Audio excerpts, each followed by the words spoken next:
अस्सलाम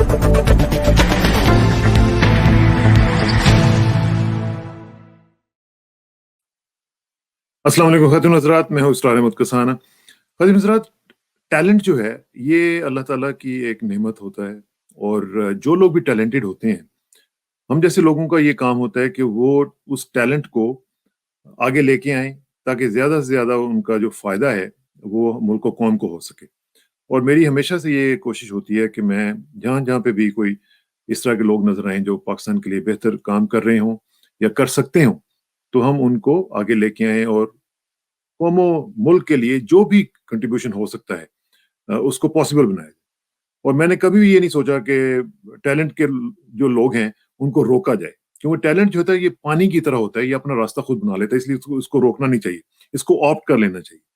तो इसी तरह आज एक शख्सियत से मेरी जो है वो मुलाकात हो रही है, इसी बहाने मैं आपकी मुलाकात करवाऊंगा और इसी बहाने कौम को ये पता चलेगा कि हमारे मुल्क में कैसे कैसे हीरे सितारे मौजूद हैं जो कि हमारे हीरोज हैं। उन्हीं में से एक खातून आज हमारे साथ होंगी, बहुत बड़ा काम कर रही हैं। उनका मैं आपको तारुफ करवाऊंगा। थोड़ा सा ज़रा बेयर विद मी, क्योंकि ये मैं चाहता हूँ कि आपको पता चले कि ये खातून कौन है और क्या सा काम कर रही हैं। इनका नाम डॉक्टर सारा कुरैशी है, ये सीईओ हैं और को-फाउंडर हैं arrow engine craft private limited company की। अब ये कंपनी क्या है? ये पाकिस्तान की first commercial engine aircraft are-and-D company है। नॉर्मली आर-एंड-डी जो है ये फौज के लोग या एयरफोर्स के लोग जो हैं ये इस तरह की चीज़ें वो करते हैं। लेकिन ये प्राइवेट लेवल पे, कमर्शियल लेवल पे ये पहली कंपनी है जो कि बनाई गई है। और कर क्या रही है ये कंपनी? ये डेवलप कर रही है एनवायरमेंटली फ्रेंडली और environmentally safe Contrail free aircraft engines. अब कॉन्ट्रेल क्या होती है? ये जो आपको पता है, हम अक्सर देखा करते थे कि जहाज के पीछे एक धुआं निकलता था, जिसको हम धुआं समझते थे। वो पूरी एक लाइन बन जाती थी और हम समझते थे कि जहाज जो है वो उसमें से धुआं निकल रहा है, वो जा रहा है। इसको कॉन्ट्रेल कहते हैं।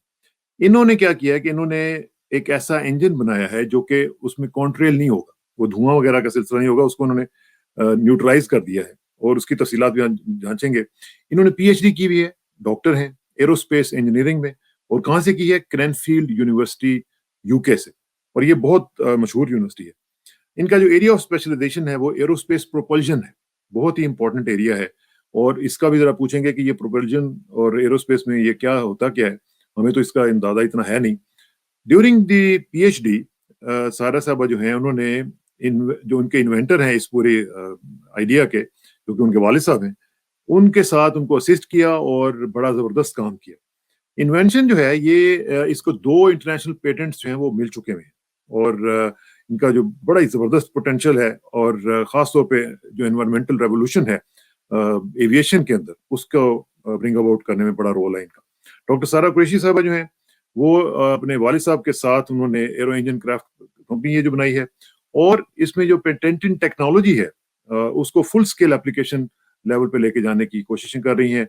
और साथ-साथ ये भी किया है इन्होंने कि को-इन्वेंट किया है और इसमें उन्होंने सुपरसोनिक जो कमर्शियल एयरक्राफ्ट्स हैं, सुपरसोनिक आपको पता है ना, ये जो बड़ी तेज स्पीड से जहाज चलते हैं और जिनको सोनिक बूम जिनकी होती है, और ये जो कॉन्कॉर्ड भी आपको याद होगा।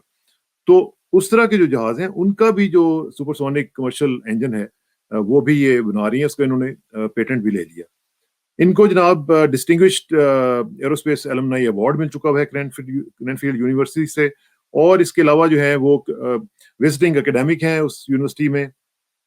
मैं कहता हूँ कि कमाल ही किस्म का टैलेंट है। और फिर इनके पास एक प्राइवेट पायलट लाइसेंस जो होता है, जो बेसिक लाइसेंस चाहिए होता है फ्लाई करने के लिए, वो भी मौजूद है। और ये एक बहुत ही प्रोमिनेंट वॉइस है सस्टेनेबल एविएशन के हवाले से। ये आपको पता है कि आजकल दुनिया में एक बहुत बड़ा कॉन्सेप्ट है कि जी हर चीज़ एनवायरमेंटली बेहतर होनी चाहिए, फ्रेंडली होनी चाहिए। और उसी हवाले से इनका ये बहुत बड़ा रोल है। मैं समझता हूँ कि इसमें मैं पूछूंगा भी उनसे कि इमरान खान वगैरह की जो हुकूमत का जो विजन है, उसमें आगे जाके हम क्या करेंगे। ये ट्रेल ब्लेजर हैं ख्वातीन के लिए स्टेम में, और ख़ास तौर पे इंस्पिरेशन है ये औरतों के लिए एरोस्पेस की पूरी जो फ़ील्ड है दुनिया में। तो इसलिए इनका बहुत बड़ा एक रोल है। मैं इसलिए बहुत ज़्यादा तारुफ़ करवा रहा हूँ ताकि आपको पता चले कि किन से आज हमने बात करनी है। इनका नाम है डॉक्टर सारा कुरैशी साहिबा। Doctor Sara, thank you very much for joining us. I am so proud to have you. बहुत-बहुत शुक्रिया। बहुत शुक्रिया। Thank you for inviting me to your show. बड़ी मेहरबानी। सबसे पहले तो मुझे ये बताएँ कि ये ख़वातीन तो मतलब उनके तो शौक कुछ और तरह के होते हैं। किसी को फैशन का शौक है, किसी को खाने पकाने का शौक है, चलें कोई डॉक्टर्स भी बन जाती हैं, कोई स्टडीज़ वगैरह। ये जहाज़ उड़ाने और जहाज़ों के इंजन बनाने का ये शौक आपको कैसे हुआ? क्योंकि मैं तो जब मैंने आपके बारे में पढ़ा और सुना, तो I was really impressed and stunned as well. जी, आई थिंक ये शौक तो मेरा ख़्याल है होते हैं शुरू से सब बच्चों में हर किस्म के शौक होते हैं, लेकिन मेरा ख़्याल है ये डिपेंड करता है कि किस डायरेक्शन में उनको एनकरेजमेंट मिलती है। बिकॉज़ लड़कियों को हम बाय डिफ़ॉल्ट ही ज़्यादा इस हाँ, तरफ एनकरेज करते हैं। जब एज़ चिल्ड्रन भी जब बच्चों को खिलौने लेके देते हैं, तो लड़कियों को हमेशा अ, डॉल्स गुड़िया वगैरह ले लेके देते हैं। देते हैं या किचन सेट लेके देते हैं, लड़कों हाँ, को हाँ। गन्स लेके देते हैं, कार्स।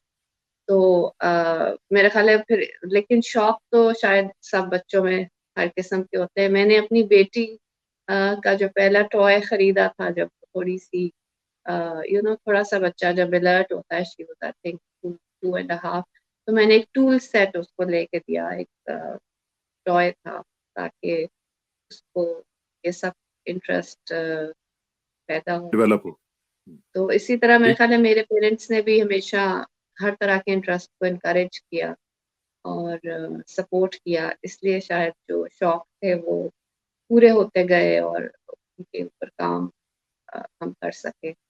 हाँ, नहीं मतलब मेरा जो पॉइंट था वो बेसिकली ये था कि हमने देखा है हमारी मतलब लड़कियाँ चलाती भी हैं, पायलट्स भी हैं, सब कुछ हैं। लेकिन वो जो है ना यानी इंजन के लेवल पे लेके जाना, इंजीनियरिंग में उसमें मैंने बहुत कम लोगों को देखा है, खास तौर पे ख़वातीन को। तो इसलिए मैं पूछ रहा था, वरना तो ख़वातीन ने तो हमारी में बड़ा-बड़ा काम किया हुआ है। फ़ौज में लड़ती जी, भी जी। हैं और उड़ाती भी हैं, सब कुछ करती हैं। बिल्कुल, तो बिल्कुल। ये हाँ, ये बड़ा यूनिक सा आपने एक चीज़ पकड़ी जो कि मेरी नज़र में कम से कम और मैंने कहीं नहीं देखा ज़्यादातर लोगों को। जी, बेसिकली मेरे जो फ़ादर हैं वो भी एक साइंटिस्ट हैं और मदर एक प्रोफ़ेसर हैं केमिस्ट्री की यूनिवर्सिटी में। ठीक, तो वो शुरू ठीक, से हमें घर में भी एक माहौल मिला और फिर वो शुरू से हमें सपोर्ट करते थे। जैसे वो अ, ये सब चीज़ें भी सिखाते भी थे और अगर कोई जैसे स्कूल के प्रोजेक्ट्स हैं या ये उसमें भी सपोर्ट करते थे। तो इस तरह आई थिंक ईज़ी रहा अ, मेरे ठीक, लिए ये सब करना। ठीक। अच्छा अच्छा डॉक्टर साहरा, आप ज़रा मुझे ये बताएँ कि ये जो आपने किया है काम अभी तक, हुँ, हुँ। जी, एनवायरनमेंट फ्रेंडली का जो एक कॉन्सेप्ट है आपका कि इस तरह के इंजन्स हों। ज़ाहिर है क्योंकि स्काई में तो हम ये नहीं कह सकते कि ये मेरा स्काई है, ये उसका स्काई है, ये स्काई तो एक ही है। तो बिल्कुल। उसमें जब हम इस तरह की बात करते हैं, तो फिर हमें ज़ाहिर है कि ये देखना पड़ता है कि अगर एक ही स्काई है, तो फिर उसमें कोई और भी चीज़ें नहीं लग सकती, उसमें दरख्त नहीं लग सकते, उसमें कुछ और एनवायरनमेंट के लिए चीज़ें नहीं लग सकती। तो अब उसमें आ जाके फिर यही है कि जो जहाज़ है, उसी में इस तरह की टेक्नोलॉजी क्रिएट की जाए जो कि एनवायरनमेंट फ्रेंडली हो। तो ये आइडिया कहाँ से आया और बिल्कुल। कैसे इसको आपने मटेरियलाइज़ किया? अ, बेसिकली ये है कि अभी जो हमारी एविएशन इंडस्ट्री है ना, इसमें जैसे इन टर्म्स ऑफ टेक्नोलॉजी तो एक एक इसने अपनी एक जैसे आप कहते हैं ना कि एक अरूज पे है इन टर्म्स ऑफ ठीक, टेक्नोलॉजी। जिस तरह के ठीक, हम जहाज़ में टेक्नोलॉजी जो एम्प्लॉय होती है, जो हम अचीव कर रहे हैं परफॉर्मेंस वाइज़, लेकिन वो सब एक कॉस्ट पे आता है, वो एक एनवायरमेंटल कॉस्ट पे आ रहा है, उसमें एमिशंस भी हैं।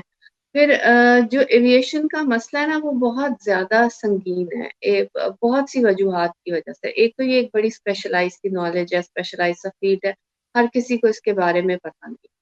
दूसरा ये कि ठीक, ये आसमान में हो रहा है, तो हमें नज़र नहीं आता। जैसे ज़मीन पे अगर आलूगी फैल रही है, तो वो हम सबको नज़र आ रही है और वो एक हमारे लिए एक तरह से एक याद दहानी भी होती है और जब हमें उससे तकलीफ़ होती है, तो हम उसके बारे में कुछ करते हैं। तो ये एक हिडन फिनोमेना है जो कि हो रहा है। और जैसे आपने कहा कि उसके लिए आप दरख्त नहीं उगा सकते, ये नहीं है कि उसके साथ एक पावर प्लांट लगा दें जो कि एमिशंस को प्रोसेस करे। जो कुछ भी होना है वो इंजन के ऊपर होना है, वो जहाज़ के ऊपर होना है, उसी की टेक्नोलॉजी में होना है। और फिर ये भी है कि उस जहाज़ की जो टेक्नोलॉजी है वो इन इटसेल्फ बहुत कॉम्प्लेक्स है क्योंकि उसमें एक बहुत बड़ा क्राइटेरिया होता है जिसको हम एयरवर्दीनेस कहते हैं। कि अब हर ठीक, किस्म की टेक्नोलॉजी आप जहाज़ों पे नहीं लगा सकते, एक तो उनको फेल सेफ होना होता है। जैसे मैं एक मिसाल देती हूँ कि जैसे आपकी गाड़ी खराब हो जाए, आप उसको रास्ते में पार्क करके घर चले जाएँ। लेकिन अगर आपका जहाज़ खराब हो जाता है, तो आपके पास कोई चॉइस नहीं होती। तो इसलिए ये बहुत ज़रूरी है कि जो भी टेक्नोलॉजी और उस टेक्नोलॉजी को लाइट वेट भी हो।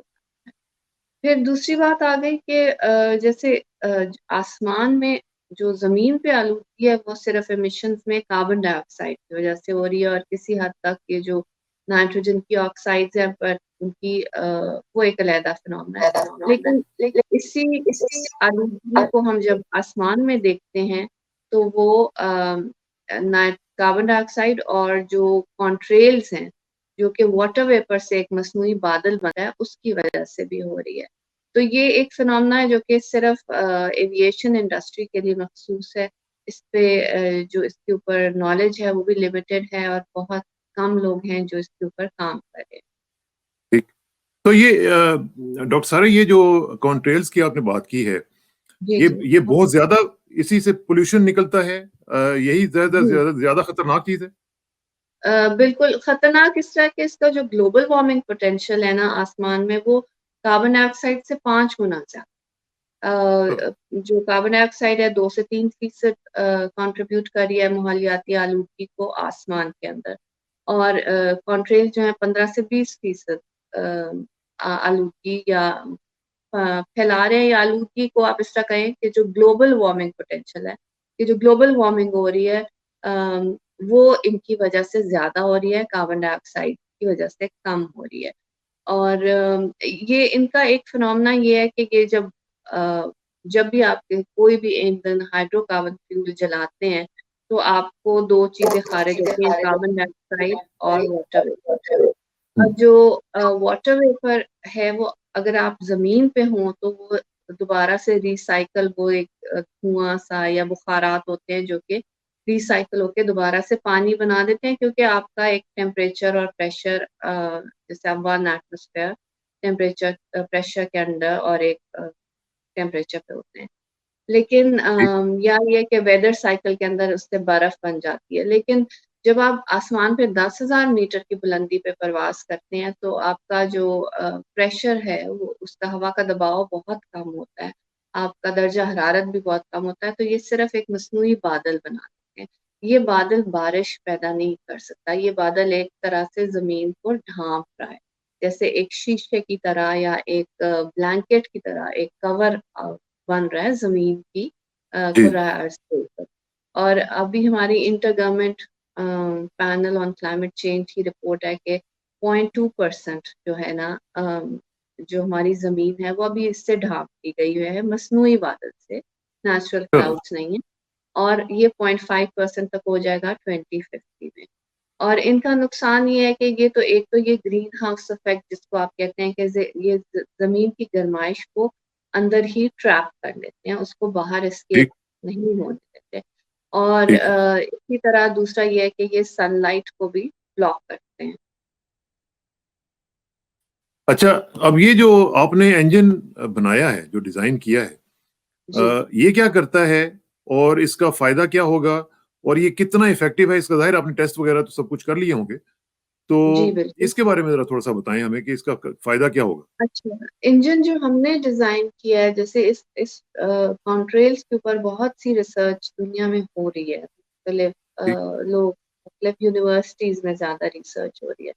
लेकिन मेजर भी ये रिसर्च की गई पीएचडी के दौरान, इस पे मैंने काम किया। लेकिन हमने जो इसके ऊपर काम किया, उसमें फ़र्क ये है कि हमने एक ऐसा प्रोडक्ट बना लिया, जो कि एक एडिशन है कि आप एक जैसे जहाज़ के इंजन के मुख्तलिफ पार्ट्स होते हैं, कंप्रेसर्स, टरबाइन, इसी तरह की एक और इनको टर्बो मशीनरी कहते हैं। तो एक और टर्बो मशीनरी है जो कि इन जहाज़ के इंजन को अटैच हो जाती है, और ये जो आपका जो जहाज़ का धुआँ है, इसको अपने अंदर प्रोसेस करती है, और इसमें से पानी के बुखारात को अलग कर देती है, ताकि वो ठीक, फ़ज़ा में जाके कॉन्ट्रेल्स ना बनाएँ, और इनको लिक्विड वाटर में तब्दील कर देती है, ताकि वो फिर जब आप नीचे परवाज़ मतलब आप लैंड करने के करीब होते हैं या ज़्यादा नीचे होते हैं, तो उस वक़्त आप उसको अम, उस पानी को ख़ारिज कर सकें मसनूई बारिश की शक्ल में। तो ये ठीक। बेसिकली ये सारी रिसर्च, इस पे इन्वेंशन और इसकी जो एक कॉन्सेप्ट वैलिडेशन, मैथमेटिकल मॉडल जो था, एयरक्राफ्ट सिमुलेशन और इंजन सिमुलेशन, ये सब मेरी पीएचडी का हिस्सा थी। फिर मेरी यूनिवर्सिटी ने और मेरे जो पीएचडी के रिसर्च सुपरवाइजर थे, उन्होंने कहा कि ये काम ऐसा है, इसको आपको आगे लेके जाना चाहिए पीएचडी से। और ये एक बहुत इसका एक आगे बहुत से मुराद ये है कि इसको कमर्शियल लेवल पे लेके जाया जाए। जी, इसको कमर्शियल भी करें, और ये कि इसका एक ग्लोबल इम्पैक्ट है, एक सोसाइटल इम्पैक्ट है, ये पूरी दुनिया के लिए एक बहुत मुफीद चीज़ है। बहुत तो नेमत इस बनेगी। पे हाँ, इसको सिर्फ रिसर्च तक महदूद ना रखें। तो उस सिलसिले में फिर हमने सोचा कि इसको प्रोडक्ट बनाने के लिए, कमर्शलाइजेशन रूट के लिए एक कंपनी बनाई जाए। एक तो साइड पे एज अ विजिटिंग एकेडमिक इस पे फर्दर रिसर्च थोड़ी-थोड़ी होती रहती है, मुख्तलिफ स्टूडेंट्स मास्टर लेवल के प्लान फील्ड ठीक। बेस पे करते रहते हैं, मैं उनको सुपरवाइज़ कर देती हूँ, गाइड कर देती हूँ, जो भी मैं उनको मेरी तरफ से कंट्रीब्यूशन दरकार होती है, पीएचडी के दौरान भी मैं करती थी।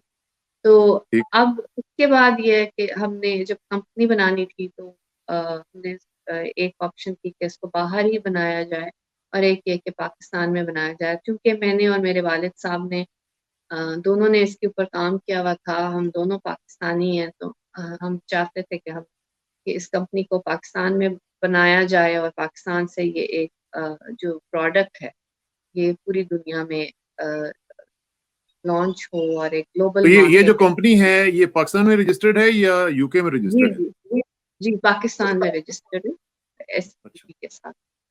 ठीक है। इट्स अ और पाकिस्तान। ये जो इंजन है जो आपने कर लिया, इसको इसको पेटेंट भी करवा लिया आपने? ये वाला इंजन जो है, इसके 2 पैटेंट्स हमने 2015 में करा लिए थे ड्यूरिंग माय पीएचडी, और उसी वक़्त इनको 2016 में मेरा ख़्याल है ग्रांट हुए हैं, 15 में फाइल किए गए थे, और अब रिसेंटली एक और पेटेंट कराया है जो कि एक सुपरसोनिक कमर्शियल इंजन पे। ठीक है। और ये जो पहला वाला इंजन है जो आपने करवाया था, जी, जी। ये कमर्शियल हो चुका हुआ है या कमर्शियल होने वाला है? नहीं, अभी ये कमर्शियल नहीं है। इसका ये जो एविएशन का होता है, इसकी बड़ी लंबी टाइमलाइन्स होती हैं। जैसे आपकी होती है ना फार्मास्यूटिकल इंडस्ट्री में, कि कोई ड्रग बनती है, फिर उसके हाँ, स्टेजेस होते हैं। हाँ। एनिमल ट्रायल, ह्यूमन ट्रायल, फिर एक वो, और फिर वो कमर्शियली लॉन्च होती है। तो एविएशन में भी इसी तरह होता है। उसको हम कहते हैं टेक्नोलॉजी रेडीनेस लेवल। नासा के एक डिफाइंड रोड मैप है कि ठीक। 1 टू 9 उसके लेवल्स होते हैं, जिसमें पहले फर्स्ट 3 लेवल्स जो होते हैं वो रिसर्च होती है, और मैथमेटिकल उसका सिमुलेशन होती है, इंजीनियरिंग मॉडल होता है। फिर एक आप छोटे पैमाने पे उसको बनाते हैं एज़ अ प्रोटोटाइप और अ प्रूफ ऑफ कांसेप्ट और अ टेक्नोलॉजी डेमोंस्ट्रेटर। एक छोटे स्केल पे छोटे इंजन के लिए आपने वो टेक्नोलॉजी को डेवलप किया, उसको टेस्ट किया, उसको रिफाइन किया। जब आप उसका डिज़ाइन फ्रीज़ कर देते हैं, फिर आप उसको बड़े इंजन के ऊपर लेके जाते हैं। तो इसी तो तरह अभी अभी हमने as we speak doctor Sahira, ji, अभी हम जी। कहाँ पे खड़े हुए हैं? अभी हमने जो छोटे साइज़ में उसको प्रोटोटाइप था, वो हमने बना लिया है, वो मुकम्मल है अल्हम्दुलिल्लाह। उसकी टेस्टिंग जारी है, उसके 2 टेस्ट हो चुके हैं, और हर टेस्ट में आपको एक सीरीज़ ऑफ टेस्ट होते हैं, जो कि आपको थोड़ी-थोड़ी उसमें रिफाइनमेंट और जो कोई इश्यूज़ आते हैं, वो आप इम्प्रूव करते जाते हैं, और उसको डिज़ाइन को फाइनल करते हैं। तो अब हम उसमें इम्प्रूवमेंट की तरफ बेसिकली हम अ, जा रहे हैं, और उसके फर्दर इम्प्रूवमेंट्स करके फर्दर टेस्टिंग कर रहे हैं। तो जब ये प्रोटोटाइप फाइनल हो जाएगा, तो उसके बाद हम इसको जो एक्चुअल बड़े साइज़ का इंजन है, जैसे जो आजकल सबसे पॉपुलर साइज़ इंडस्ट्री में है, वो A320 जो जहाज़ है, और उसका जो इंजन है CFM56 वो है। उस साइज़ के ऊपर हम उस टेक्नोलॉजी को डेवलप करेंगे, और उस साइज़ पे टेस्ट करेंगे। उसके बाद टेक्नोलॉजी को हवा में टेस्ट किया जाता है, और फिर उसकी एक एयरवर्दीनेस सर्टिफिकेशन होती है, जो मैंने आपको बताया कि जी। उसको फेल सेफ होना चाहिए, सर्टिफाइड होना चाहिए, स्टैंडर्डाइज्ड होना चाहिए।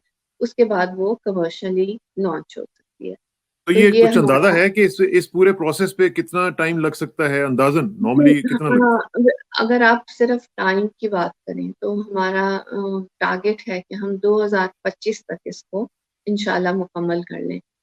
हमें 2 साल लगेंगे कि इसका जो एक्चुअल स्केल मॉडल उसको रिफाइन किया जाए, और 2-1 साल है कि उसका जो उसके साथ जो जहाज़ के ऊपर थोड़ा-सा चाहिए मॉडिफ़िकेशन, या जो पानी पैदा हो रहा है उसको स्टोर करने के लिए, वो हम कर लें, तो इंशाल्लाह फिर उसकी सर्टिफ़िकेशन तो हम ये 4 साल में कर सकते हैं। लेकिन इसकी एक बहुत बड़ी जो चीज़ डिपेंडेंसी फैक्टर है, वो होता है कि उसके लिए जो फंडिंग आपको हाँ, मिले, जो कि पाकिस्तान में हाई एंड टेक्नोलॉजीज़ के लिए बहुत, बहुत बड़ा चैलेंज है।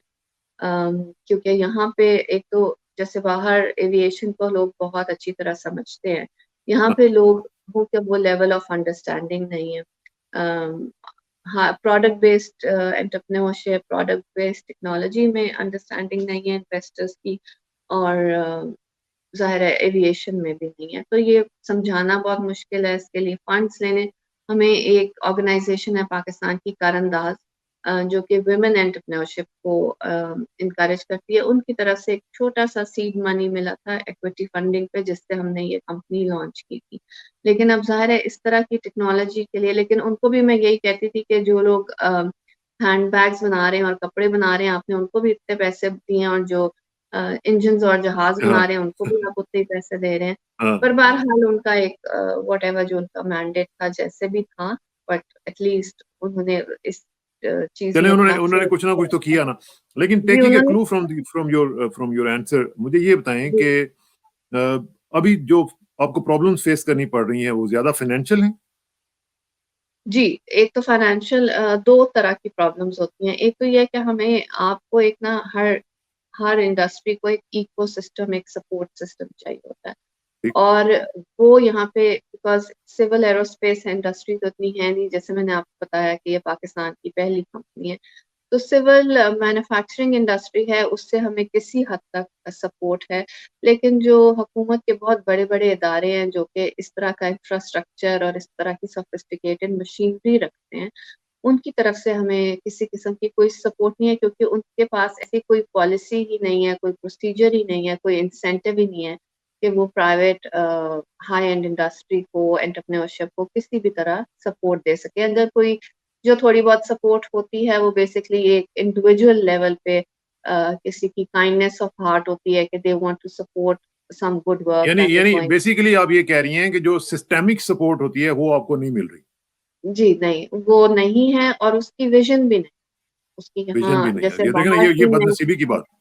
ये कितनी बड़ी बिल्कुल बदनसीबी की बाहर बात है। मैं ये कंपनीज़ को देखती हूँ कि कुछ जो बड़े जायंट्स हैं, इंफ्रास्ट्रक्चर्स हैं, उनका एक स्ट्रेटेजिक डिवीज़न होती है, इसी तरह उनकी एक कमर्शियल डिवीज़न भी होती है, जैसे एयरबस है, रोल्स-रॉयस है, और वो कमर्शियली इसके ऊपर काम करते हैं। तो ये दोनों एंड्स जो हैं ना, ये हमारे लिए चैलेंजिंग हैं। um, or because अगर funding होती है तो sometimes if one end is okay, then you can bypass the other end. If you have enough money, you can always import infrastructure. You can afford to spend more, or you have some infrastructural or technological support. Then you need less money. But at present, unfortunately, in both fronts, we are facing these challenges, and we are at present looking for funding, an immediate funding of $1 million US and $7 million US to complete this project. अब देखिए ना, ये कोई इतनी बड़ी रकम तो नहीं है। गवर्नमेंट्स के लिए तो इतनी बड़ी नहीं, रकम नहीं होनी चाहिए ये। किसी के लिए और भी मेरा ख्याल और है, किसी इन्वेस्टर के लिए भी कोई इतनी बड़ी, किसी के लिए भी हाँ, नहीं बड़ी रकम। और इसमें पोटेंशियल देखें कि पोटेंशियल कितना है। इसमें मेरा ख्याल है कि फाइनेंशियल पोटेंशियल भी बहुत है, और पाकिस्तान के लिए इसका बहुत बड़ा पोटेंशियल है कि अगर इसको कमर्शियल कर दिया जाए और पूरी ग्लोबल इंडस्ट्री, एविएशन इंडस्ट्री जो है, अगर इस पे आ जाए, तो जी, जी, कितना जी, बड़ा इम्पैक्ट डाल सकती है। बिल्कुल, बिल्कुल, बहुत, बहुत ज़्यादा। लेकिन वही जैसे होता है ना कि आप इसको not high risk but high investment high return वाली चीज़ है। थोड़ा-सा इसमें टाइम की इन्वेस्टमेंट ज़्यादा है, लेकिन रिटर्न्स आर वेरी हाई, अगर कोई इस चीज़ को हाँ, समझे। तो आपने आपने डॉक्टर साहब कोई कोशिश की है गवर्नमेंट को अप्रोच करने की, या इन्वेस्टर्स को, मेजर इन्वेस्टर्स को अप्रोच करने की? गवर्नमेंट के साथ तो नहीं, जो भी मतलब आई थिंक गवर्नमेंट की इस तरफ टेक्नोलॉजी की तरफ अभी मुझे कोई इतनी प्रायोरिटी नहीं, लेकिन जो एक जब हम इंक्यूबेशन सेंटर में भी थे और ये वो, तो वो उनको था कि गवर्नमेंट का इस तरफ अभी इतना इंटरेस्ट नहीं है, और एज सच मुझे गवर्नमेंट से कोई सपोर्ट नहीं है। जो बाकी ये जो बड़े जो इंफ्रास्ट्रक्चर जायंट्स हैं, बड़े बड़े गवर्नमेंट के अंडर हैं या सेमी गवर्नमेंट टाइप है, उनसे हमने टेक्नोलॉजी की सपोर्ट लेने की कोशिश की है। वो भी जैसे मैंने कहा है कि वो अगर कोई एक बंदा चाहे और वो थोड़ी बहुत सपोर्ट कर दे, लेकिन उसमें प्रोसीजरल सपोर्ट नहीं है। वो नहीं है। अच्छा, आप ये जी देखें कि क्योंकि जो आपका आइडिया है, मेरा ये ख्याल है कि अगर ये आइडिया आप सेल करें पाकिस्तान से बाहर और जी किसी भी लेवल पे आप इसको सेल करें, तो मेरा ख्याल है कि वो लोग इसको बाय कर लेंगे और बड़ी जल्दी बाय कर बिल्कुल लेंगे। ठीक बिल्कुल। है ना? और ये फिर जी बदनसीबी होगी, फिर आपके पीछे ये सारे भागेंगे। फिर आपको कहेंगे जी कि आपने हमें पहले क्यों नहीं बताया, हमने ये कर देना था, हमने वो कर देना था। तो आपने किसी इंटरनेशनल इन्वेस्टर से या किसी इंटरनेशनल ऑर्गेनाइजेशन से बात की है इस हवाले से? अच्छा, इस तरह है कि एक तो जैसे जो हमारा सुपरसोनिक का पैटेंट है ना, वो हम इंटरनेशनली उसको सेल करना चाह रहे हैं, और उसके अंदर जो इरादा है ना कि उसकी जो फंडिंग होगी उससे हम ये प्रोजेक्ट फंड कर लें। अब ये वाला जो प्रोजेक्ट है ना, ये एक ग्रीन टेक्नोलॉजी है, ये एक एनवायरनमेंट फ्रेंडली टेक्नोलॉजी है। इसमें कई दफ़ा इंडस्ट्री का एक कॉन्फ्लिक्ट ऑफ इंटरेस्ट आ जाता है कि उनको थोड़ा-सा कॉम्प्रोमाइज़ करना पड़ता है। मे बी इंजन थोड़ा महँगा हो जाए, जहाज़ थोड़ा महँगा हो जाए, थोड़े से प्रॉफिट्स कॉम्प्रोमाइज़ हो जाएँ। तो उसमें गारंटी नहीं होती कि इंडस्ट्री उसको इस तरह, अगर आप उसको आइडिया को सेल कर दें, वो उसको डेवलप करेगी कि नहीं। लेकिन अगर आप एक वर्किंग टेक्नोलॉजी मार्केट में लाते हैं ना, तो उसको डिसमिस करना लोगों के लिए बहुत मुश्किल है।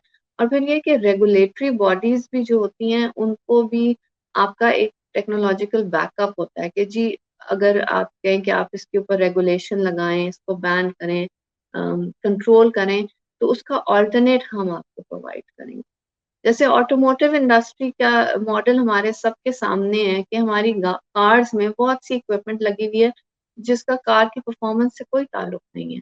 लेकिन वो इक्विपमेंट जो आपकी कैटालिटिक कन्वर्टर्स हैं या एग्जॉस्ट गैस को रिसर्कुलेट कर रहा है या एमिशन प्रोसेसिंग है, वो क्यों है? वो इसलिए हैं कि जो आपने कंप्लाई करना है to environmental regulations on the road, और आपने पोल्यूशन को रोड्स पे मिनिमाइज करना है।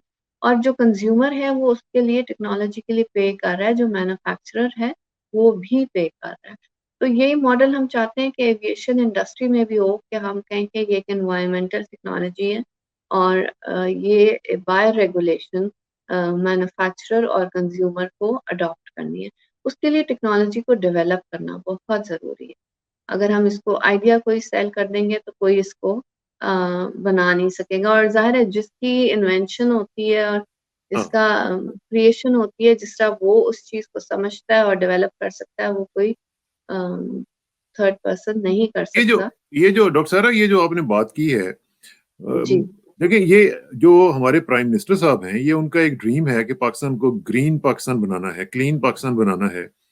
तो जी, मलिक जी, अमीन असलम साहब जो हैं, वो हमारे एनवायरनमेंट ज़ार हैं एक किस्म के। तो जी, ये तो जी। बड़े आराम से इसको क्लीन एंड ग्रीन पाकिस्तान का हिस्सा बनाते हुए, मेरा ख्याल है कि अगर इसको कर लें और इसको ऑप्ट कर लें, तो मेरा नहीं ख्याल कि इसमें कोई प्रॉब्लम होनी चाहिए। आप करवा दें, मैं करने को तैयार हूँ। चलें, मैं कोशिश करता हूँ। मैं जी, अपने तौर पर कोशिश ज़रूर करूँगा, क्योंकि मलिक अमीन असलम साहब बड़े एंटरप्राइज़िंग किस्म के आदमी हैं, और जी, जी, मेरा ख्याल है कि अगर प्राइम मिनिस्टर के साथ ये चीज़ डिस्कस की जाए और इसका पोटेंशियल बताया जाए कि इसका ग्लोबल बिल्कुल। लेवल पे क्या इम्पैक्ट हो सकता है, तो मेरा ख्याल है कि it will be a turn around for our economy and hmm. For our image in the global affairs. जी, बिल्कुल। और फिर मैंने बेसिकली तो ये है कि शायद मुझे ये लगता है कि पाकिस्तान का अभी उस तरफ रुझान ये है कि हम अपनी प्रॉब्लम्स में इतना उलझे हुए हैं कि उनको जो गवर्नमेंट अभी क्राइसिस मैनेजमेंट सिचुएशन में है, और वो जो चीज़ें, तो एविएशन तो एक बहुत ही उनको एक बड़ी दूर की बात लगती है। लेकिन जैसे आपने भी कहा, मैं भी ये बात कहती हूँ कि हम सब एक आसमान के नीचे रहते हैं। हम मुख्तलिफ इलाकों में तो रहते हैं, हमारी प्रॉब्लम्स डिफरेंट हैं, लेकिन अगर आसमान में कोई आलूगी हो रही है, तो वो हम यस, सबको मुतासिर सबको करेगी। इम्पैक्ट करती है।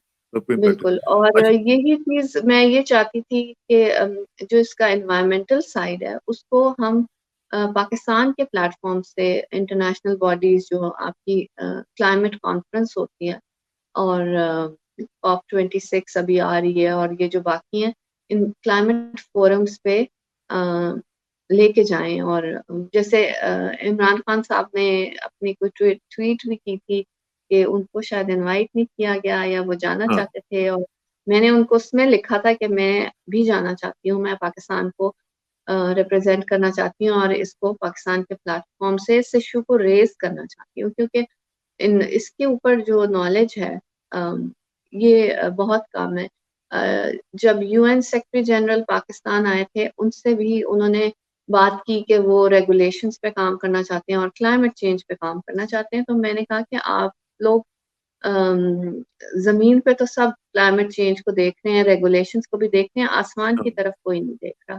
तो आप इसको भी अपने उसमें एजेंडा में डालें और इस एविएशन इंड्यूस्ड ग्लोबल वार्मिंग को भी और आसमान को भी देखें। तो ख़ैर ही टूक ही टूक सम नोट्स एंड उन्होंने पॉइंट नोट किया था। अब आई होप कि उनको याद हो कि इसको इस तरह लेकिन करना है। लेकिन डॉक्टर साहब, एक चीज़ ज़रा मुझे बताएँ कि जी, ये जो इसका जो आपने दोनों आइडियाज़ बताए हैं, सुपरसोनिक भी और दूसरा भी, ये जी, जो जी। इसको डॉलर टर्म्स में अगर देखा जाए और हाँ। अगर इसको ग्लोबल एविएशन इंडस्ट्री इसको ऑप्ट कर लेती है, तो इसका डॉलर टर्म्स में कितना इम्पैक्ट हो सकता है?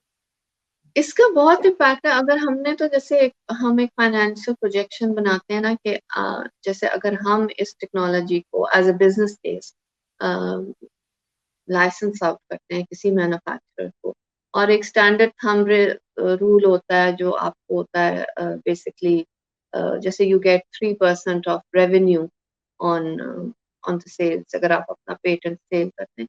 तो उस हिसाब से तो ये तकरीबन जैसे जब तक पेटेंट की वैलिडिटी और जितने मतलब अभी 55,000 प्लेन्स जो हैं वो आसमान में उड़ रहे थे प्री कोविड सिनेरियो। तो इस लिहाज से तो अगर हम देखें तो ये इसके जो प्रॉफिट्स हैं ये तो तकरीबन 1 बिलियन तक cumulative profits by the end of the expiry of the patent इतने जाते हैं। तो ये अगर टेक्नोलॉजी बन जाती है और ये अडॉप्ट हो जाती है और जो इसमें इन्वेस्टमेंट है वो उसके मुकाबले में बहुत कम है, वो कुछ भी विद नहीं। इन 1 और 2 इयर्स रिकवर हो जाएगी। तो ये इसका जो पेटेंट है, ये कब तक है? एक्सपायर कब होगा? ये है 2037। 2037 तक। ठीक जी। है, तो ये तो it's a huge dividend actually, yes, yes it is. है ना? तो अब थोड़ा-सा ज़रा मुझे ये भी बता दें कि ये जो सुपरसोनिक वाली बात की है आपने, जी, जी। वो क्या आइडिया है? क्योंकि मुझे ये तो पता है कि जो कॉन्कॉर्ड वगैरह थे सुपरसोनिक थे और उनका सोनिक बूम भी जब हम देखते होते थे उसका उसकी वजह से शायद उसको ग्राउंड भी किया गया था। तो हुँ। ये जो आपने टेक्नोलॉजी बनाई है, इसका क्या कॉन्सेप्ट है? इसका बेसिकली यही कॉन्सेप्ट है। ये भी एक environmental technology in the sense के एक पोल्यूशन की एक फॉर्म होती है नॉइज़ पोल्यूशन। ठीक है, और एयरपोर्ट्स के ऊपर हमारी रेगुलेशंस होती हैं कि आप एक लेवल ऑफ नॉइज़ क्रिएट कर सकते हैं। अब कॉन्कॉर्ड के बहुत से मसाइल थे, पॉलिटिकल इश्यूज़ उसके ग्राउंड होने में पॉलिटिकल इश्यूज़ थे, फाइनेंशियल इश्यूज़ थे, लेकिन कुछ टेक्निकल इश्यूज़ भी थे। टेक्निकल इश्यूज़ में से जो एक इश्यू था वो ये था कि अ, वो जब टेक ऑफ और लैंडिंग में उसकी आवाज़ बहुत ज़्यादा थी। मतलब वो सोनिक बूम तो नहीं क्रॉस करता था, बट लेकिन जो वो चूँकि वो एक ऐसा इंजन डिज़ाइन था जिसने सोनिक बूम क्रॉस करना था, तो वो इवन जब सबसोनिक फ्लाई करता था टेक ऑफ एंड लैंडिंग पे, तो वो बहुत ज़्यादा आवाज़ क्रिएट करता था।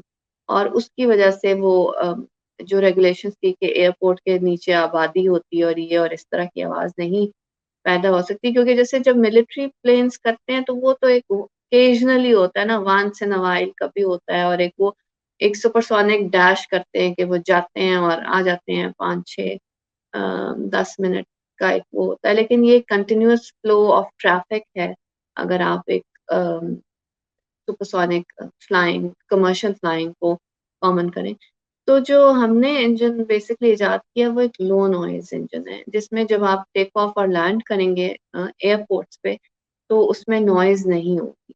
और फिर जब वो ज़्यादा बुलंदी पे जाता है जहाज़, तो उस वक़्त वो सोनिक बूम को क्रॉस कर लेता है या समंदर के ऊपर सोनिक बूम क्रॉस कर लेता है और उस वक़्त वो उसकी जो भी आवाज़ होती है वो होती है। तो ये बेसिकली उस प्रॉब्लम को जो कि कॉन्कॉर्ड के इंजन में थी उसको हाँ। ख़त्म करने के लिए एक नई अब इन्वेंशन देखिए ना, की। अब देखिए ना, ये जो इतनी बड़ी आपने बात की है, अब कंकॉर्ड जैसी फ्रेंच कंपनीज और इतने इतने बड़े जो लोग इसमें इन्वॉल्व हैं, अगर उनको ये जी। पता चल जाए कि आपने एक ऐसी टेक्नोलॉजी बना ली है कि जिससे कंकॉर्ड जैसे जहाज जो हैं वो फिर से उड़ना शुरू हो जाएं, तो मेरे तो ख्याल है हुँ। कि वो आपको हाथों हाथ लेंगे। मैंने लिखा है, मैंने काफ़ी कंपनीज़ को जो एक कंपनी है मतलब एक एक्सेस की भी बात होती है, रीच आउट करने की भी, लेकिन मैंने उनको अ, जिस तरह अगर मैं थोड़ा-सा रीच आउट कर सकती हूँ किसी प्रोफ़ेशनल फ़ोरम से, तो मैंने लिखा है कि दिस इज़ अब ये एक ऐसा इंजन है, दिस इज़ समथिंग कि हम इसके पैटेंट को बेचना चाहते हैं। हम चाहते हैं कि इसको बेच दें और जो जैसे ओलंपस इंजन था जो कि कॉन्कॉर्ड के लिए रोल्स-रॉयस ने बनाया। तो अब ये है कि अभी जो 2-4 कंपनीज़ हैं जो कि सुपरसोनिक कमर्शियल एरोप्लेन्स बना रही हैं, जैसे बूम सुपरसोनिक है, एरियन सुपरसोनिक है। एक तो ऐसी है जो कि बिज़नेस जेट्स बना रही है सुपरसोनिक, कि मतलब कम ही होते हैं ना 5-6 लोग ही होते हैं आपके जिनका वक़्त इतना कीमती होता है कि उन्होंने London to New York day return करना है। तो उनके लिए वो एक सुपरसोनिक प्लेन बना रहे हैं। कुछ हैं जो बड़े लार्ज स्केल में भी बना रहे हैं, लेकिन कोई भी इंजन नहीं बना रहा। वो सब रोल्स-रॉयस के इंजन के ऊपर रिलाय कर रहे हैं कि चूँकि रोल्स-रॉयस ने कॉन्कॉर्ड का इंजन बनाया था, तो रोल्स-रॉयस से ही उनको अ, इंजन अवेलेबल होगा। तो उनको भी मैंने लिखा है कि ये एक चूँकि कॉन्कॉर्ड की जो एक इंजन की जो प्रॉब्लम्स हैं, वो तो वही हैं। तो उसमें शायद वो कुछ मॉडिफ़िकेशन कर रहे हों, लेकिन अगर ये वाला इंजन वो डेवलप कर लें, तो they can solve this problem and it needs obviously some investment, a lot of because again, if you go into supersonic technology, that's another world. So that's not something that I want to do right now or I have the resource to do right now. और दूसरा मुझे सिर्फ मेरा ये भी concern है कि ये कमर्शियल टेक्नोलॉजी है, ये कोई भी बना लेगा। लेकिन जो एनवायरमेंटल टेक्नोलॉजी है, वो हर कोई नहीं बनाएगा। तो उसको बनाना, खुद से बनाना बहुत ज़रूरी है, उसको तकमील तक पहुँचाना। और एक ऑप्शन जो हम कोशिश कर रहे हैं, वो ये है कि हम जो अपना सुपरसोनिक पेटेंट है, उसको बेच के उससे ये एनवायरमेंटल टेक्नोलॉजी को फंड कर लें। या अगर कोई इसमें इन्वेस्टमेंट नहीं मिलती, अगर किसी किस्म की इन्वेस्टमेंट मिलती है तो दैट इज़ आल्सो वेलकम। मुझे आपकी आवाज़ नहीं आ रही। जी, मेरा ख्याल वो म्यूट हो गई थी। मैं जी, ये कह रहा था कि अल्लाह करे कि ये मामलात जो हैं वो कंसर्न लोगों तक पहुँचे और आपकी जो आवाज़ इंशाअल्लाह। है वो आप भी पहुँचाएँ, हम भी कोशिश करेंगे कि पहुँचे और इसको बिल्कुल। आपने डाई डाउन नहीं होने देना। अपनी जो ड्राइव है डॉक्टर सारा, ये आपने इसको ख़त्म नहीं होने देना, क्योंकि जो काम आप कर रही हैं, मैं मुझे यकीन है कि एक ना एक दिन जी, आप जो हैं ये पूरी दुनिया में एक ऐसा तूफ़ान बर्पा कर देंगी, जो कि इंशाअल्लाह ताला अज़ीज़ पाकिस्तान के लिए बहुत ही बड़ा एक बाइसे फ़ख्र जो है वो कारनामा होगा। मुझे जी, यकीन है और मेरा बिल्कुल। ईमान है। इंशाअल्लाह हम पूरी कोशिश करते हैं और अपना पूरा अपनी बेस्ट एफर्ट के साथ और बेस्ट एनर्जीज़ के साथ। लेकिन कई दफ़ा मुझे लगता है कि अगर हमें सपोर्ट या फंडिंग ना मिली, तो हम इसको किस तरह सस्टेन हाँ, करेंगे सस्टेन कैसे आगे। करेंगे? हाँ, हम ठीक बात। हमें शायद इसको रोकना पड़ जाए, लेकिन अल्लाह ना करे कि वो वक़्त आए। अभी अल्लाह भी ना करे, अल्लाह ना जो करे। भी आप मायूस नहीं होंगी। हम इंशाअल्लाह हम जितना भी कोशिश हो सकेगी पहुँचाएँगे आगे बात और मैं जी, आपका बहुत शुक्रिया अदा करना चाहता हूँ और मैं आपको विश करना चाहता हूँ बेस्ट ऑफ लक। अल्लाह ताला आपको कामयाब करे और आखिर में दुआ कि बहुत मेरी इज़्ज़त के लिए काफ़ी है कि मैं तेरा ही बंदा हूँ और मेरे फ़ख्र के लिए काफ़ी है कि तू ही मेरा परवरदिगार है। तो बिल्कुल उसी तरह जिस तरह मैं बिल्कुल, चाहता हूँ। मुझे भी उसी तरह बना दे जिस तरह तू चाहता है। स्पुरदम बतोमाए आमीन, ख़ेशरा, तू दानी हिसाब कम वेशरा। मुझे इशराक सना को डॉक्टर सारा कुरैशी साहिबा के साथ इजाज़त दीजिए। जल्दी मुलाकात होगी इंशाअल्लाह। अल्लाह हाफ़िज़। अल्लाह हाफ़िज़।